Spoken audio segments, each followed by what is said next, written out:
with the rest of the team is like, hey, you excited for another Urgot Sion top lane matchup? And he just shakes his head like, it's all I ever play, man. Woo! But they ban away Urgot, so an exciting top lane matchup is ahead of us now. Viper gets to actually flex a bit more skill here in this one. Yeah, all right. We'll see if he gets to play some Maokai or something. More top lane tanks get banned. Currently, the big one, Sion, still available as far as the meat for the top side. No, Sion is not a champion Ssumday has played yet. Also want to point out, we are on patch 9.3. This does mean, of course, you have Aatrox nerfed significantly. York, of course, still very good. Also, the Spell Thief top lane is gone as well. That hotfix is in, so it's pretty much non-viable. We're not going to see that play here in North America. But Sylas will be the first lock-in here of this matchup, and it's probably going to Ssumday, but it is flexible. So a first pick Sylas, it always makes me think, oh my God, this guy must have put a lot of games onto Sylas, because most teams right now think it's so much better as a counter pick after you already see the ult you're going after. But with an early 100 Thieves pick here, I'm very excited to see who it is. Is it Ssumday or is it Huhi in the mid lane that are going to take that one? Meanwhile, though, one of the ones that we've seen so much of, Zoe and Ezreal, this poke combination is so powerful through mid and late game. They're definitely back here in this one. Speaking of champions who are back, Ashe in here as well. Definitely, I think, quite strong top. This one has some variants in builds allowed as well. I do want to keep talking about Sylas a bit, though, and specifically who he's going to be played by, because Ssumday, to me, is on form and has been for several games. Huhi had a couple of good games, but has been having a slightly weaker split. If they give it to him, then they say, hey, we have faith in you, Huhi, you're ready to go. But based on what I've seen on stage, I'd expect the champion like Sylas to go to Ssumday. It seems so weird if the other team has the same conclusion as you, though, and you're like, oh, you're already showing us an early Sylas. That seems like a bad draft move if you don't have the flexibility. I think the power has to come from that guesswork, but we'll see what FlyQuest go into it, because, you know, if FlyQuest take some sort of bully top laner like you Viper wants to play, right? This is a guy that wants to win the lane against Sylas. So we'll take a look here, because Sejuani already coming out, to me, does hint at some more melee solo laners here for FlyQuest. Yeah. Because, and especially melee champions stack up the stun so well, Sejuani makes melee kill lanes really, really powerful. I'm hopeful. Aurelia also got Aurelia's buffs on now. this patch, so that's another option in addition to the signature champions you're talking about. And so you're seeing some of these bans come through right now. We know the only place Jace would go right now is top lane with a Zoe and Ezreal locked in. Perks is not on this lineup, so we know that it's not a bot lane Zoe. So Jace off the table is one of the champions Viper could have played. We're seeing two frontline tank bans and somewhat initiating tanks as well. Olaf's not great at it, but Zach certainly is. And Sejuani got poached by Santorin himself, so trying to remove 100 Thieves' aggressive options. Ashe can, of course, do it pretty reasonably well, but wait to see what they actually do want to pick for themselves in the jungle role and what that last solo top lane flex is. You can see the Fiora ban in there. Again, they're kind of on the same read that you have, Kobe, that it's an aggressive melee top laner up there. I'm still hoping for Riven, though. Definitely a couple of bullies banned out here, and we've seen a lot of Jace as well. Jace would really complement the poke comp that's already Zoe and Ezreal. That would be very oppressive as far as the mid game. Here we go, though, an early lock-in for JayJ of Braum. That's not a big surprise to anybody. It's been the Ornn and the Braum, and Ornn is banned free. Yep. Yeah, no one's going to let FlyQuest get that champ for a while. Other than Riven, I think we could see maybe Yasuo up there as well. I think would be pretty solid. And it's pretty hard to give Sylas a good Yasuo ult since there's not any knockouts outside of this Jarvan now on this lineup. And what's it going to be? Of course, not Bard. Tahm Kench is already there for Aphromoo. But alongside that Jarvan jungle, what's the last solo lane going to be for 100 Thieves? What's going to complement Sylas and this Jarvan jungle? Yeah, I like how FlyQuest are making them. Ooh. The classic Aurelion Sol. Get him to roam early. I like it a lot. This is definitely a Huhi special. It will be Ssumday playing Sylas up in that top lane. And now Viper, you've seen the whole draft. What are you playing? I'm hoping aggro melee. Specifically, though, I really like this Huhi Aurelion Sol pick against Yes! Oh my God, he did. Yes, he's bringing out the Riven! Oh, I am so happy just to see it played. Oh my goodness. All Riven mains will be holding their breath for this game to see how Viper does. We were hoping for a melee all-in matchup to go into this Sylas. They have Sejuani on their squad. They can stack the stuns. With Riven, by the way, it's so easy to layer the Sejuani stuns. Yep. You move in with your Q auto, you immediately W to get your stun. Then with the Sejuani, you can stack up 2 more procs of it. She gets the last proc herself. You can proc your Permafrost. If she's level 6, you can even use that one. Yep. So like the stun combinations with those two are actually insane. We had Viper on LCS cooldown. I asked him how many times he's played Riven. He said over 10,000. Yep. Over 10,000 games of Riven experience. And by the way, he beat Phreak in a 1v1 down 2 levels and a Caulfield's Warhammer, I believe. Yes. But he had summoner spells and I didn't because mine were backwards. Either way, though, he's a great player. This is going to be super exciting. And it's going to be a whole bunch of fun here. 100 Thieves and FlyQuest about ready to hit the rift. Today is like Christmas, Phreak. We saw Froggen's Anivia earlier, and now we get Viper's Riven on display. Definitely in store for some fireworks. It's going to be a whole lot of fun in this one. Players already nodding. I like that smile on Viper before he locked in the champion. I kind of saw it coming. He's like, yeah, we're going for my main. As soon as it was announced he was on the main roster here for FlyQuest, people were like, oh my God, you know, he played Riven a bunch in Academy. He's not going to be able to do that on LCS. Well, turns out he is allowed to do that in the LCS. And we're going to see against Sylas. So Sylas options for ultimate steals. I always like going over those as well, Phreak. I think the best one, probably the Ezreal as well as the Sejuani. Probably the best 2. Riven's one is decent because he does have a lot of mobility to go for the all-ins with it as well. All right, well, we do have a sideline report from the FlyQuest coach, Invert. Take it away. Thanks, guys. Invert, you said that we would only see Viper's Riven if he had to bring him out. So what was it? Well, they picked Aurelion Sol and Tahm Kench, and so if you're going to go for something with a lot of pressure in the side lane, it has to be something that's really mobile. So Riven can get out of those situations really easily. So now is the time to bring it out. I think it's a really good game for it, and I hope Viper gets to show everyone why he's one of the best tops in North America. So, Invert, thank you so much, and best of luck to you. Back to you guys. Really easily? So I definitely agree with all the points. I don't know if it's going to be really easy to get out of an Aurelion Sol roam and an Abyssal Voyage coming your way, but Viper is the man to do it. Yep, he's a little sneaky like that. So we'll see what happens. And we wait to go into this one. Yeah, we can see what he did with Academy last split. Lots of bans in the 28-game season. Actually, sorry, 18-game split.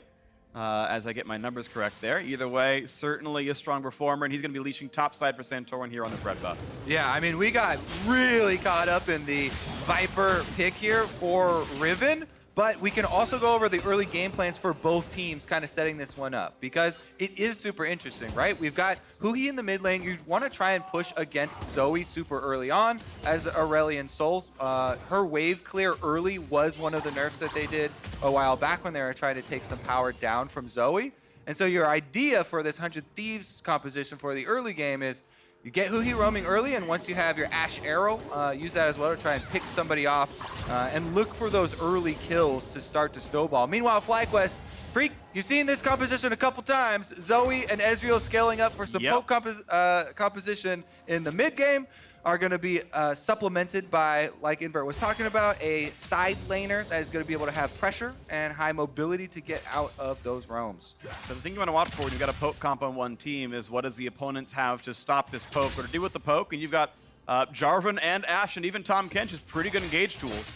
So there definitely are ways in. If somebody gets up, Sejuani he can steal Sejuani. Exactly, that's next step here. So there are, there's recompense here. Even if Viper's winning the side lane, the 4-on-4 can be won by either side. It's up to, I think, how you actually navigate and play around them. All right, now we're seeing a lot of the Sylas early lane phase here. Ssumday doing a good job. You want to weave an auto attack in between your spells. Bad job there. Does miss out on the cannon last hit, so that one's going to hurt. But he's getting the most out of his wave push. And that's one of the things trying to keep Riven under the turret, try and force Viper to miss some CS. That's where this early 2 CS lead is coming from for Ssumday. Does cost him some mana. But as well, you can hold on to your heal for Ssumday on Sylas for those all-ins. Wait till you get below 40% for the big boost in healing. And hopefully that will come in before the execute from Riven's ultimate. You just need to hit that timing window. We've got a fight down here, of course, and fighting off against JayJ. Put him in half HP, but that Braum roam was enough to buy the space for Santorin to grab that blue buff. A nice try by Anda to poach this, and actually, he's bringing Aphromoo in as well. Goes for the knock-up and pushes Santorin out of his own jungle, so that will be a camp stolen away. And he gets a little bit of help from Aphromoo, make sure it's out of range, and assuredly, he's got the damage. Now he's gonna get it. Whew, very close on the patience bar on that Gromp, but timed very well by 100 Thieves, and they will successfully steal away that camp. Now, by the way, Anda does have 3 of his own to go back and farm. The entire team should be calling out, hey, Sejuani has literally nothing to go back to into her jungle, so she's going to be out looking for wards at the very least right now, and possibly a gank. Was just spotted right there as well, so easy pings start to come down for 100 Thieves, and they can continue to track Santorin. Wow. Anda does farm up the red side jungle. Yeah, so he goes down to his Krugs right here. I think Santorin's read was that Gromp was up, and he's running all the way over to that. There's the wards. It is available, and wants to know if top lane's important or not. It seems like it's just going to be simply walking around and going for that camp. So ultimately, at the end of the day, they'll be trading Gromps, but I believe Scuttle Crab control was pretty solid on the 100 Thieves side. And either way, this game is very, very close throughout the early game. Farms traded pretty equally, and wait to see when the side lane pushes might happen. Shouldn't be too hard for Ssumday to last hit down here as he warms up the minions, and will stay pretty close to equal to Viper's farm here. Yeah, I mean, it's nice to see that he's playing appropriately, and we see the communication, right? Anda wants to cement his lead in the jungle and keep those numbers up for his bottom side clear. So they say, our weak side is top side. Ssumday, yes, I know you've been pushing the wave, but play safe now. And he backs off, lets Viper push it in, and they get the reset here. That does mean that Viper gets a very nice recall, though. Early Executioners. I love seeing this utility buy for himself. That burst healing we're talking about for Sylas coming in below 40%. He might bait himself. Because if you're relying on that and Riven has the ultimate up and Executioners is on you, the execution damage will still come through. Huhi does take a chunk. Yeah, nice damage. Now Jungler's fighting over top. Scuttle is going to probably push Santorin out. Gets the knockup. He's trying to body block the Q. Eventually he can guess the right way. And actually, no, has to burn the flash. He's too afraid of what might happen there. Maybe it was on cooldown, but the model was available. But yeah, the model's so big. Yeah, it's really, really difficult to try and get your giant Sejuani model out of the body of any other jungler that's trying to body block you. But this is just impressive. Anda is absolutely winning the jungle matchup right here in Jarvan versus Sejuani, and you can see the gold difference over 100. The XP lead's certainly there as well. It's 5 versus, I guess, barely 5, so it's not too bad on that one, but certainly Anda having a great time in this early game, doing really good stuff. Yeah, not a huge surprise. Really good job coordinating with his team and moving in with the Jarvan for pressure. We talked about the bottom lane when Aphromoo went to go help him out as well. And that is how you need to play the jungle in the early game. Yep. It's definitely a team objective. And now we're to the point that we also alluded to where the Aurelion Sol wants to start roaming and the Ashe is approaching level 6. That is the key to look for kills, because even if you use your Ashe arrow just in your own lane and you're not looking for those super long range ones, that's how you get the lockdown to get an actual first blood. These are 3 TPs on the side of FlyQuest currently, since JayJ does have his Spellbook teleport on. All right, Santorin spotted once more by Bang pushing in. That's the couple of plates down in this bottom lane. 2 plates already gone, so 300 extra gold gained in that bottom lane, and that's looking pretty solid. This dual lane's going pretty well. A pretty effortless BF sword recall for Ashe as well, so that's going to be an IE rush.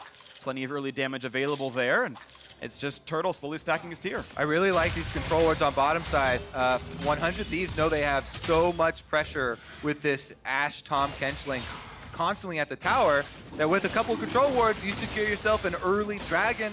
Mountain Drake going to help chip away at the turret plates, which they've already gotten 2 of on the bottom side due to the Ashe volley doing so much work early game. This is also going to make the next Drake spawn much quicker. And they can continue to try and control this area. Take another quick look at top side. It's only a 5 CS difference, so Ssumday's holding on to this. I guess you can call it a counter pick. Here he blind picked it, and Viper got last choice. And he's just stacking armor to survive. He went Grasp to get better sustain, and he's so far doing pretty well at that one. We'll wait to see later on who can team fight and split push better, but this has been pretty par for the course. Or I should say pretty equal despite getting counterpicked. Yeah, I mean, so the counterpick to me is a lot for what they want to do with the composition. Like Invert was talking about later in the game, super mobile for pressuring side lanes. Early on, lane's been going pretty close to even here. It is also due to the jungle pressure. You know, you talked about Ando was doing a lot of invading there, but no fireworks as we're hoping for. Be patient. Not just yet. We'll get fireworks later. I believe it. July is not for a few months, but I think it's still going to come through at some point. And this time it's Ssumday's turn to push the rest of the wave in. Viper will last it under turret. Huhi too far away to get any damage on him from Pobelter, so that's just fine. Once again, these gold pretty close together, 400 to 500 apart, most of that being the bottom lane difference. You can see right there a solid, only about 100 thanks to Kleptomancy, but you can see the difference on the supports a little bit there, and again, the just little bits throughout everything. Meanwhile, mid lane, blue handed off to Huhi here to help him try and push this lane. Zoe, though, Pobelter already up to level 8, so he doesn't have a problem firing off the paddle stars and getting the wave pushed back. Looks like they're going to be a pretty even trade. Anda does get some vision back here on the top triangle, but it's not going to be a really big move. And Santorin on the Sejuani, super happy now. He's up to the level 6. He was able to recover decently in the jungle. Anda actually still chipping away at it, though. Yeah, little bits. So no solo lanes to support him. Yeah. Get your hand caught in the cookie jar there in the Raptor pit with no solo laners, and you know that could be the difference in giving over first blood to something like the Riven. Viper was heading down, has flash. Yep. Ultimate's available on everyone. Certainly a lot of damage is available here on these squads, but otherwise it's still FlyQuest just towing the line, waiting around, and having a pretty moderate early game here. It's only been Anda really doing too much across all 10 of these players. And we keep waiting to see what will come out later on, and when we will see Huhi roam, when we will see Aphromoo put an ultimate down somewhere. Yep, they are all ready. Meanwhile, bottom side, Turtle working pretty well. He's got his magical boots already came in, and he's working on getting the transformation of his Muramana. Pushing back nowadays. Control Ward gives a little bit of space to mid lane here for Huhi, but still no ganks. Pobelter just kind of sitting back and farming, and honestly, I feel like this is pretty good for Zoe, just kind of going equal and farming up and trying to scale. Generally speaking, Aurelion Sol is not considered an amazing late game champion. Does have some new scalings, right? You can point like the Q for team fighting against melee's a bit better. The stun duration actually goes up for those cross map plays that happened a couple of patches ago, where if you're going for one of those around the world long range Qs, you can get more stuns out of it. That can matter later on in team fights. So you can watch for that for Huhi later on. Another fight in the top side, but really it's not a whole lot. Just the occasional grass proc out of Ssumday, a little bit of Q damage. Damage on a Viper puts him down to about 2/3, but looks like he's doing okay. His Conqueror proc there was ready. That could be the signal for their all in, but currently, yeah, he's playing it very defensively. He doesn't want to overextend because, look, they don't have very much vision of the jungles. Huhi fighting with Pobelter pretty close. Yeah, another minion pick up on that exhaust, gets some decent damage. Pobelter is getting very slowly worn down here, just a little bit done. Of course, both these players have won championships on CLG before, back-to-back. And Pobelter went on to win 2 with Liquid, and now he's here. That's true. Ex-teammates, ex-competitors. Competitors again on different teams. Yeah, I mean, technically, Pobelter was moved out of the way for Huhi on CLG, so. Whew. And now moves Huhi out of the way of mid lane. Take some farm. Pobe has been really good. I think as a player, it's strange because I feel like his story, he's been on so many successful teams, and I feel like frequently doesn't get the full credit for what he contributed. He's got a lot of titles. I think he's incredibly good domestically. Hasn't had the best chance at international, but oh, that was it. They were going for the combo, the stun lock we talked about. If Viper gets that off, Santorin follows it up with his own charge and ultimate. Yeah. But Ssumday, nice reaction there as well, is able to get out without having to spend a summoner spell. So that's a huge win for him. Good arcane shift, though. He's out of range of all of it, and that is no summoners down. Just the Ashe arrow and some health off JayJ. But look at that. Plate 3, and here's Huhi. Here's the first big roam, and it forced them off. It's going to be plate number 4 as well. They're just going to get the whole thing. Well, they got to wait for minions, I think, because this is going to chip away. Oh, baby, I don't know. I guess you can backdoor it. Yeah, it's not going to fall off. So first turret, 13 minutes, 3 seconds. Bang and Aphromoo handily ahead in that bottom lane. Yeah, I mean, they had one Mountain Drake helping them burn through it. Now they're going to have another Mountain Drake ready for Baron. And with how much, mobility this composition has, there's a very real possibility of 100 Thieves pressuring side lane so heavily early on and using the Tahm Kench and the Aurelion Sol that the Baron pressure of 2 Mountain Drakes just completely breaks this mid game. Yeah, and this Ashe is scaling. Keep in mind, getting first turret through all the plates is 1,450 gold. It's worth 3 kills to get a turret like that. And some of this gets answered back, sure, there's 3 plates down top side, so you're getting a bit of that here, but does not do what Ashe really did in this early game. So Bang is going to be super far ahead. He's ready to scale up, and there's only a tank and a half on that opposing lineup. Oh, he's going with the crit build as well for Ashe. Infinity Edge first, into Zeal item second. So he's going more DPS, not quite as much survivability utility maybe as people who favored the early Blade of the Ruin Kings or Phantom Dancers and the like, but you could tell Bang is looking to put the DPS out this game. Well, he's definitely been an incredible player before. Multiple world champion. And his goal here in North America was do it again from a different region and prove that he's still got it after a somewhat lackluster year on SK Telecom T1. And if he's back on form, honestly, he and Ssumday and the rest of this crew, I think, have what it takes to go far and do well. It was a weak start, though, 3 losses in a row. But now it's 3 wins in a row and trying to take down FlyQuest, who shares 3rd place with them. Would be a good way to show that you're back on form. Yeah, honestly, FlyQuest have been one of the top dogs here in the LCS this year. They have performed admirably even in their losses, and even against Team Liquid, very strong early game performances. There haven't been these big, oh god, what are they doing moments.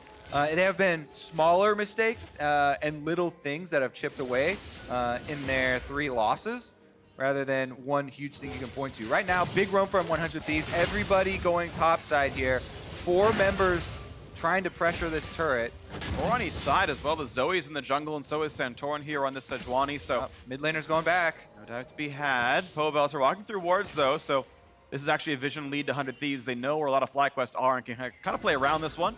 And it gets into a brush, can try to trap a bad move from Zoe, but she goes the safe way around.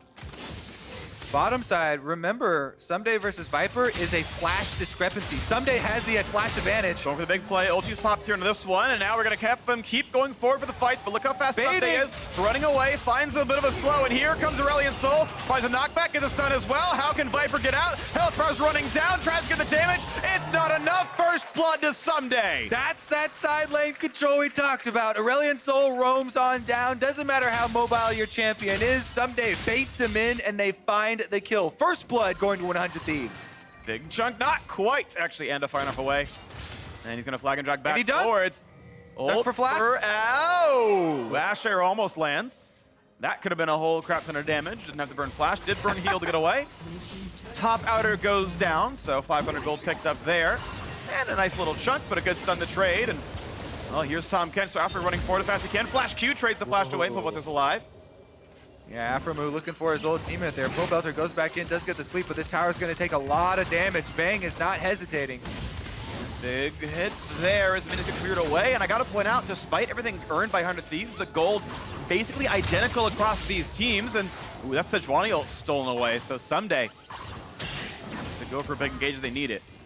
Yep, through the CS and through trading that tower back, FlyQuest staying close in gold. They are down the double Mountain Drakes, which hurts them on pushing power for objectives, but sleep landing here. Gonna follow up, Battlestar for a little bit. Not gonna be too crazy yet. Not sure if JayJ meant to throw that Q past him, but didn't proc the sleep damage either. Also not taking tower aggro, so that would be the reason for not shooting it at him. I would expect they're waiting for Battlestar to land and just gonna wait out that cooldown, but either way, not a lot gained. Quick knock up there. The smite goes, I believe, to Anda. Now, traps in the cage, forcing the flash away from Santorin. Here comes the rest of the squad. Ooh. That's the Glacial Prison, and Ssumday is going to get part of the second kill of the game as well. 2-0 for the first pick, Sylas. I gotta say, NA Sylas looking good once again. This time around, 2 kills to Ssumday. Using a champion's own ult to kill them the best way of taking them down. Beautiful stuff there. Ssumday going for a tank build as well. Of course, who's fighting a Riven, knows physical damage is a big part of that FlyQuest lineup, so Ninja tapping into more of the same. Yeah, and one of the biggest things about Sylas we were talking about was the versatility. runes, build, everything adaptable to how the game goes. Santorin there, though, Enda knows that he has one extra card each time. Ssumday flashes over, lands the Glacial Prison. He knew there was no mobility left for Santorin because Enda burned every single thing he had, including the flash. Yep. That's all she wrote. So 2-0 on the scoreboard. Game's still pretty close to 500 gold apart.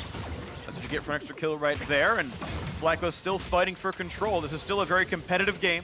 Infernal Drake is up as well, so it might get pretty competitive around this river. You can tell they're already fighting really heavily for these control wards. Ssumday has True Shot Barrage. It will be lower damage. Keep in mind that it is tank Sylas, not full AP, so it's not going to be the same kind of burst damage that WildTurtle is able to bring out with that spell. Level 11, essentially, rank 2 Ultra both these players. In the same token, he has a lot of cooldown reduction with the Iceborne Gauntlet as well as the Kindle Gem built in there. So you can really get a lot of ultimate steals and use multiple ones. Plus, he can get inside the team fight to use the Braum style ones that are a little bit lower range. Definitely a pretty decent sort of army of choices here for Ssumday as they get rid of some of the wards, heal back up their health and mana, and wait to see if they want to start that Infernal Drake here, who he's still waiting in the wings. And there is not a ton of vision, a little bit that FlyQuest can see, but he wants it. And the Thieves gonna look for the sun, not gonna get that one yet. Almost went into Santorin. All right, Ashe Arrow goes wide, as does the bubble. Definitely an opening here with the Ashe Arrow being a huge cooldown and a very powerful piece for 100 Thieves. They're gonna back right off after they missed it. So an Ezreal tag right there with a True Shot Barrage, getting a decent chunk of damage, but one they can recover from. Again, though, side lane. Aurelion Sol, look who he snuck away. He pushed down the side lane, so it's all the way to FlyQuest turret right now before heading right back to this mid lane pressure point. And see if that side lane is enough to get them the start on Infernal. Kodo just burned his ultimate 4 wave clear, so it seems like FlyQuest really wanted to get away, but that's kind of the signal that 100 Thieves can fight. It's Ezreal no longer at full power. He will burn teleport to get back in a lane. Viper's come back down as well. But this Drake is getting burned down. It will be smited away. Infernal picked up. And looks like there's going to be no fight to be had, so FlyQuest starting to lose more and more pieces of this map. Yeah, a lot of people like to meme on some of these games when everybody just sits in mid lane for so long with 5 people. 100 Thieves taking advantage here, not sitting there in the 5-on-5 stare contest. Huhi gets out, pushes the wave, that gets them the opening of 30 seconds to go for that Infernal Drake, and they take it. Beautiful stuff right here. 100 Thieves getting farther ahead now. 1,000 gold lead is pretty solid, and the triple Drake certainly nothing to shake a stick at as they keep on scaling up. I never got that saying. I don't actually know the etymology, honestly. Is that like, you're shaking a stick at it, you're like, ha, you mean It's nothing. bad. Yeah, I Take guess. that stick in your face. Yes. Okay. That's exactly, like if you go to Merriam-Webster's dictionary and they've got the one on phrases, that's the exact phrasing. You actually quoted it perfectly. Nice. Yeah, good job, Kobe. Knew I had it in me. You always did. Meanwhile, this is what we like to see for lane assignments in teams that do have this type of mobility.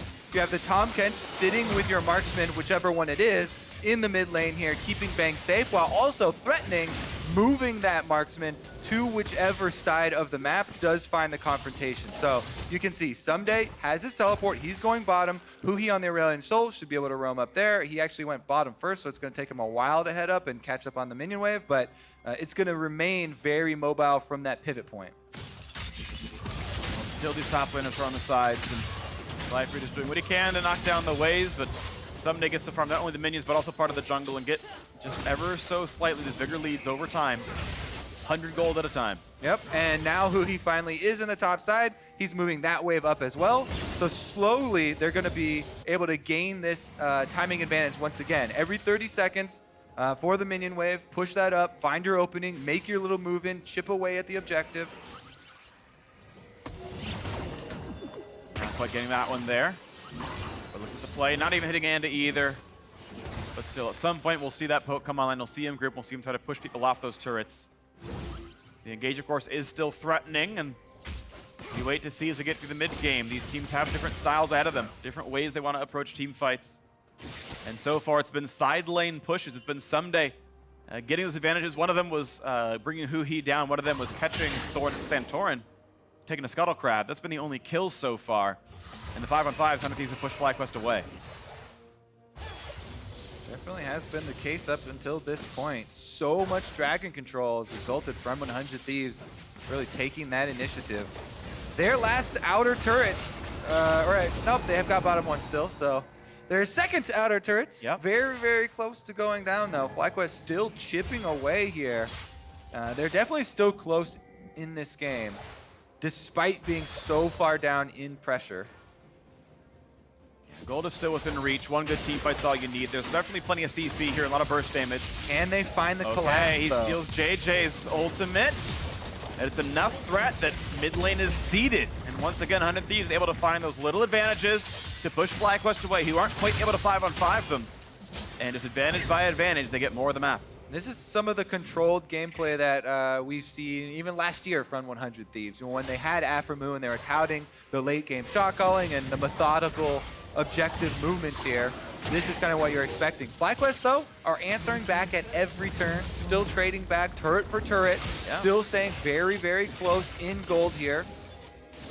And I think the next spike they're waiting for is this tier to stack up for WildTurtle. 265 of the 750 needed. So that can turn into a full Seraph's Embrace, and that will be a big power spike for him. A nice stun. JayJ burns the cleanse off the spellbook.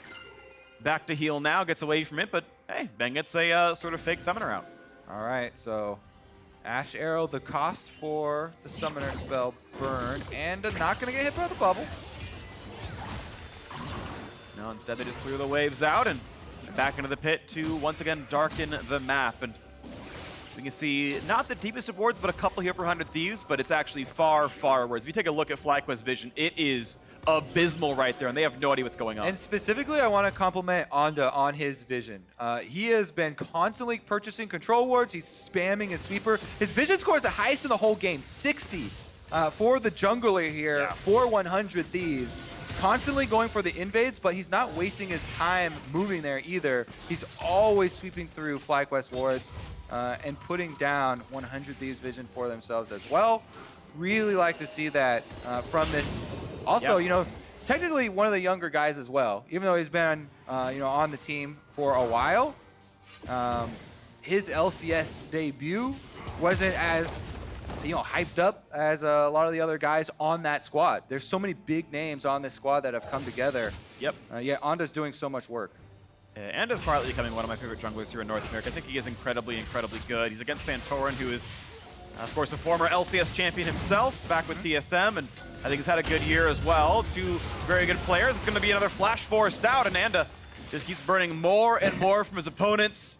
And he is definitely outperforming Santorin. More gold, more XP, more vision score, more everything. Yeah, definitely burns another flash and kills another ward. And I think a lot of the vision score is coming from zombie wards as well for him. I believe he has that one. I think I saw one. Sure. But you only get points if you actually seize him with them, so it's still useful.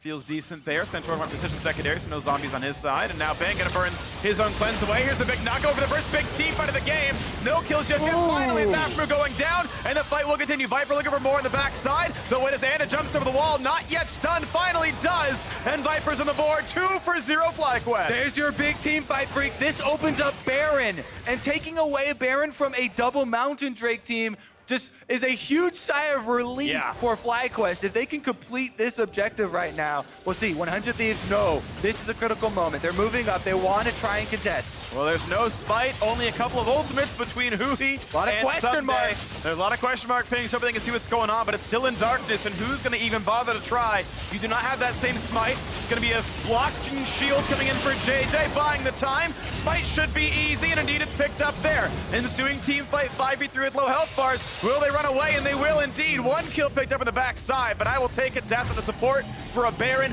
any day. FlyQuest getting ahead. FlyQuest right back in it.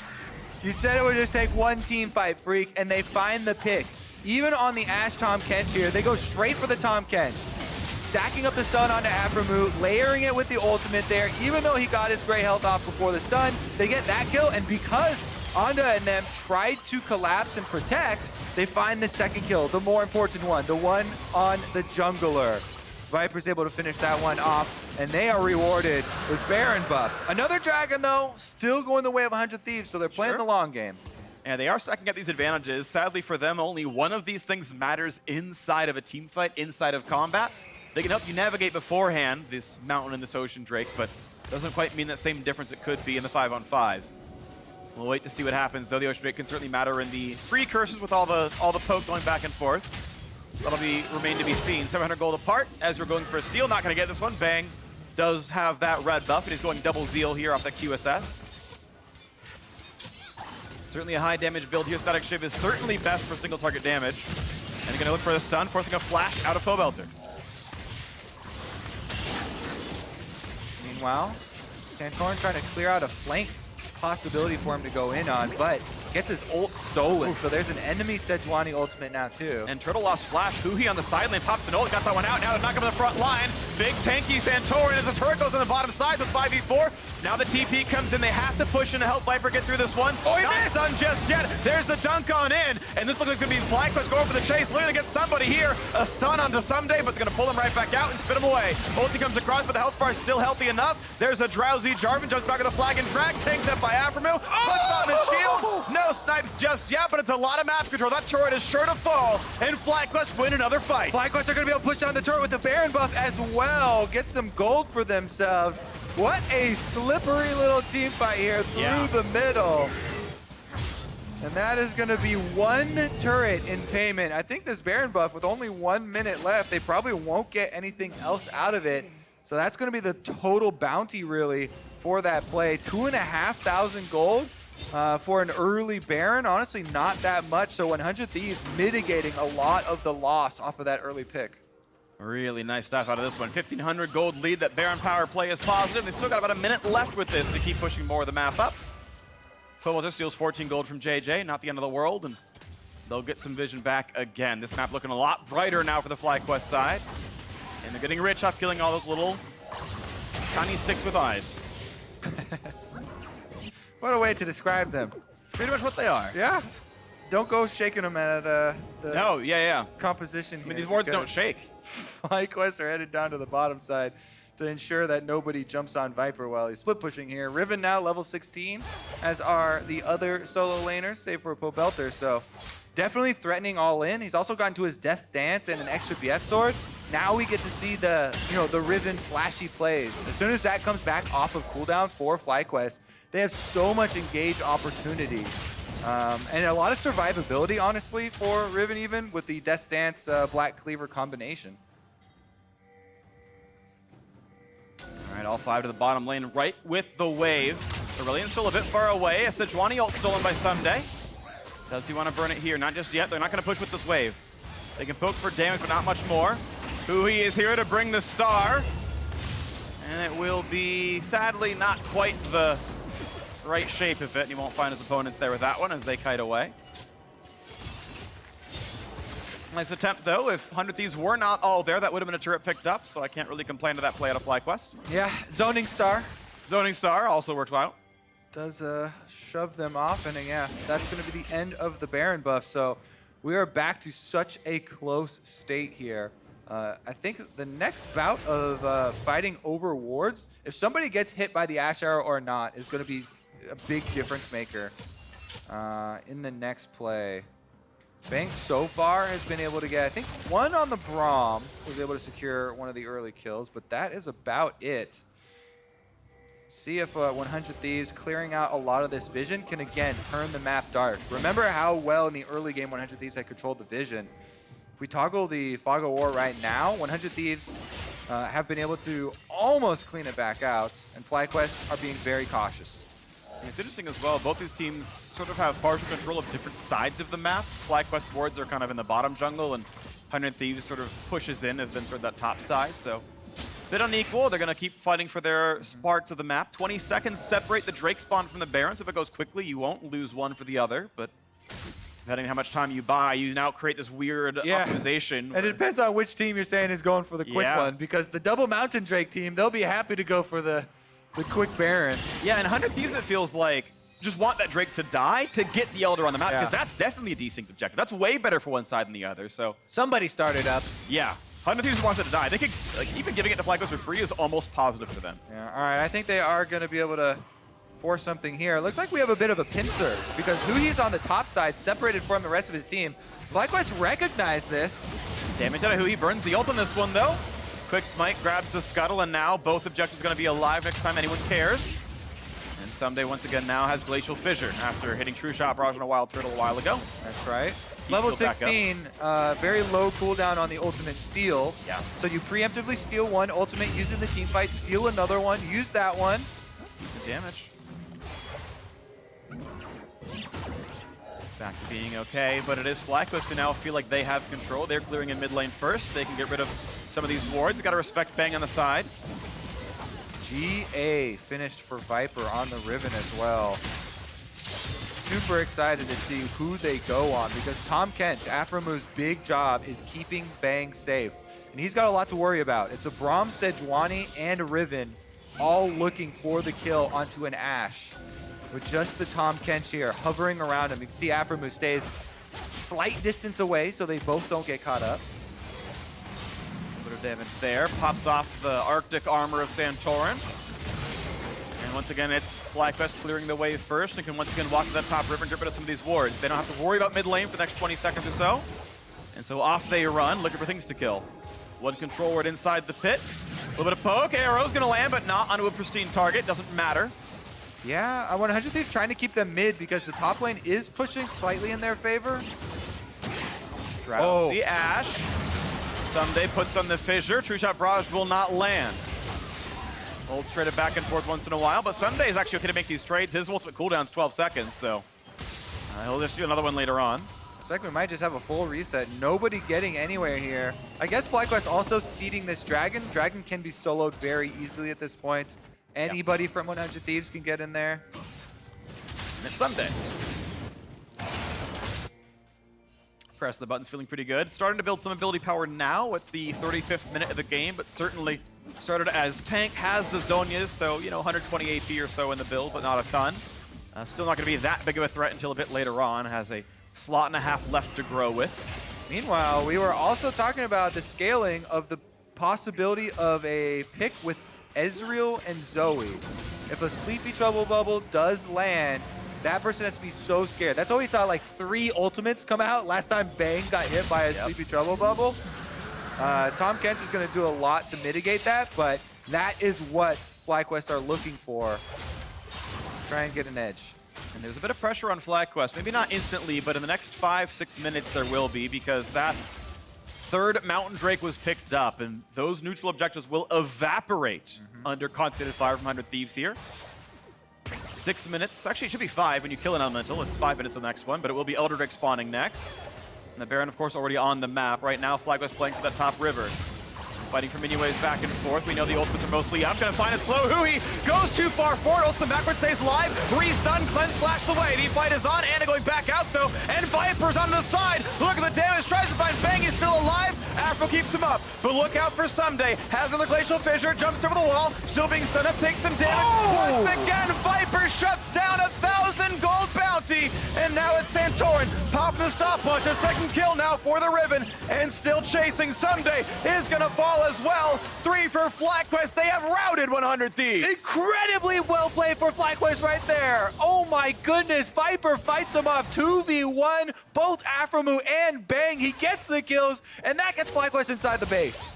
They're going to get at least the inhibitor of the respawn timers over 20 seconds. If they really go for it, there's a chance of the Nexus as well, and you can see them running forwards. So 2v5, a couple low health bars. Mana pools are fine. Look for the big stun. Not going to find it yet. Here's the knockup. There's the dunk. Goes for Santorin. Doesn't find it yet. One turret's down. They continue on towards Huhi, and that's going to be the next kill. Santorin's still alive, and is next up to die, and they have done it. FlyQuest get the Riven counter pick, and they will knock down 100 Thieves.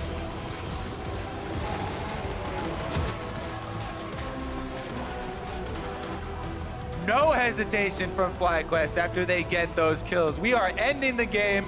No one get distracted by Baron. They go straight down the middle and find themselves at 4-3 now, moving above 50% and up in the standings. Really, really nice stuff there. I was excited to see Riven come out. I always love pocket picks.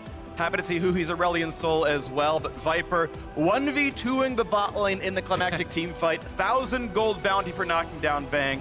That was awesome stuff. It ends a 2-game loss streak. It ends a winless week 3. that FlyQuest had. They end the 3-game winning streak that 100 Thieves had for themselves, and now alone in 3rd place is FlyQuest. And a lot of patient play as well. These guys had not taken a lot of extra risks. They seeded 5 elemental drakes in total for the entire game. Yep. They get 2 separate picks mid lane to win the entire game. First one gives them Baron. They take a bunch of turrets. Second one gives them the Nexus.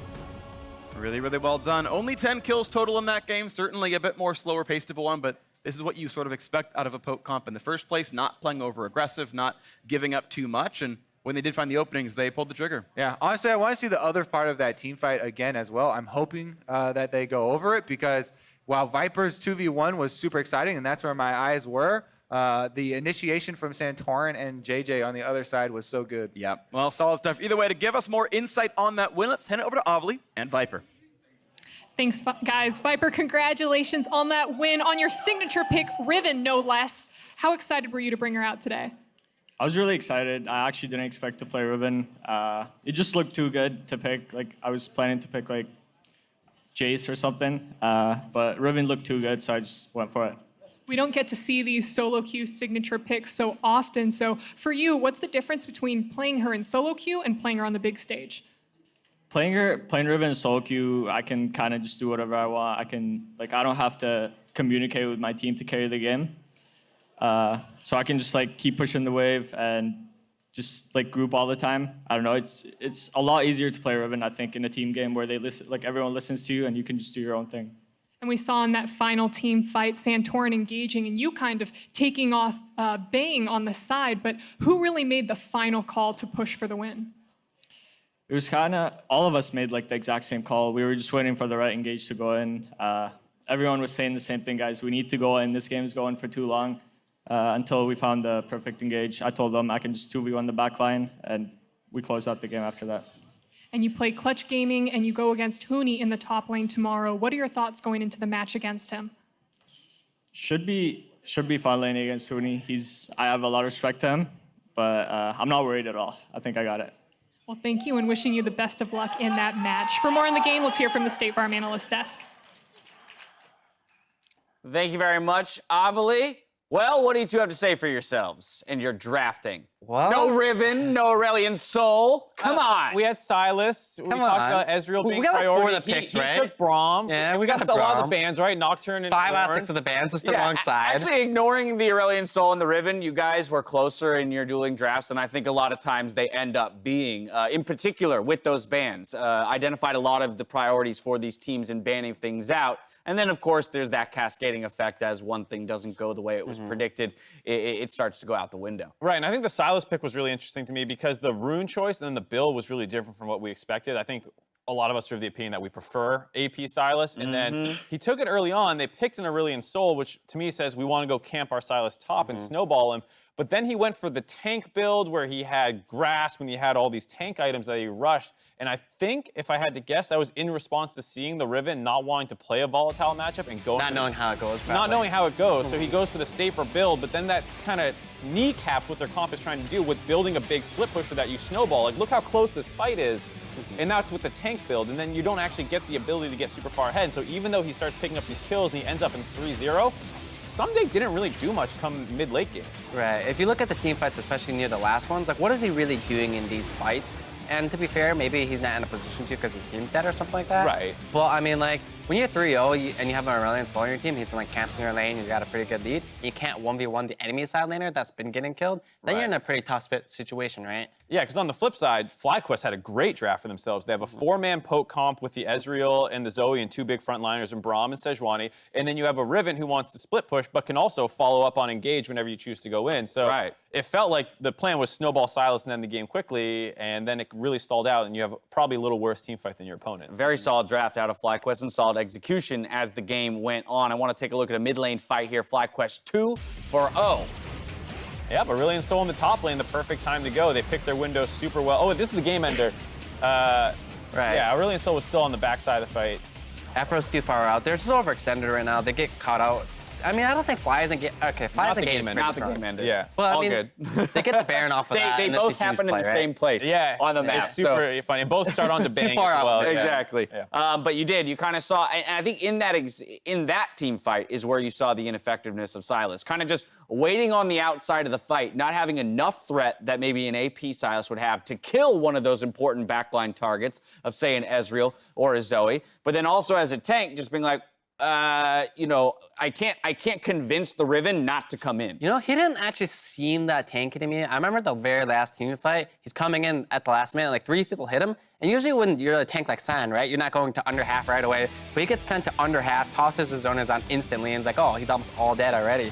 And like, he didn't actually seem that tanky. Like, you'll see him pull into this fight a little later. Like, they lost this fight already since Huhi got caught out. But you'll watch the Sylas come in, and he gets hit by like 2 people, and he's almost dead. Yeah, he's trying to play frontline here in zone, but He's like gone. That's one Zoe Q, and he's. And meanwhile, Viper's running rampant on the top side of the fight, able to re-engage and finish off Bang. And Viper was able to kill Ashe through Flash, QSS, Heal, Tahm Kench, Devour, like basically every defensive ability used to try and keep Bang alive, and Viper was still able to kill him there on the side, while, as we mentioned, Ssumday, the opposing top laner who was sitting at 3-0, wasn't able to do much. And I think to your point around the tankiness of Sylas, like the thing that bothers me about that is the build works counter to part of what makes Sylas tanky or deceptively tanky, which is his W heal. And so you're building items that have very little health, yes, some resistances, but not enough AP to maximize the W healing. And so you're kind of diversifying too much. right, and it's the kind of thing too where like if your plan was to team fight, maybe the bruisery tank build makes sense, but you have an Aurelion Sol who is not really a great team fighter. And so like if you want Sylas to go in front line in front of people and drop his Zhonya's and stall, you need a backline DPS threat to be pumping out damage while he's stalling with his Zhonya's. Not the case with this team comp. And as well as the fact that the enemy team only had like 2 good ults for him to steal. The Ezreal, not great since, like you said, not building AP, 2 CC, but then Riven and Zoe ults are useless basically on Sylas. So Don't like Sylas' first pick. don't like Sylas' first pick, didn't really like the build. It could be okay. I mean, Dash is very against the tank build, by the way. We were watching the game, it was like, why is he going tank build? I really like AP Sylas. You see him do no damage. I'm like, maybe it'll get stronger later in the game, but then it really didn't. So maybe like AP is the way to go with him. And to be fair, we've been talking a lot about the Sylas pick, but 2 of those replays, one who he's nowhere nearby when they start the fight, and it's instantly Well, they got caught out, right? Yeah, they got caught out, and then the second one, he's the one who gets engaged on. He's forced out of the fight, and so to be fair, neither of those team fights looked great, and I don't know how many tanks would have saved that situation. Right. So there's a lot of other things to improve on beyond the build. Game was not solely lost by Just Sylas. the most interesting part to talk about. Exactly, and it's only, it's only the second time we've seen him on stage, so we want to talk about a bunch. As well, this game ties actually the least kills in the game that we've had this split. The previous, or the other game with the same low number was FlyQuest versus CLG. So FlyQuest actually a couple low kill games here, but very intriguing for them to find the right fights, understand when they can make their move to ultimately come away with the victory. Game 5, just around the corner with Clutch and Counter Logic Gaming. Now, if you're looking for a way, though, to rep your favorite team, the LCS merch store is now live. Grab official on-stage jerseys from each of the LCS teams, as well as other LCS apparel at lcsmerch.com. To celebrate the launch of the store, We Are Nations is running a sweepstakes to win a trip for 2 to the spring finals in St. Louis and a free team jersey. Learn more at wearenations.com. We'll see you on the other side.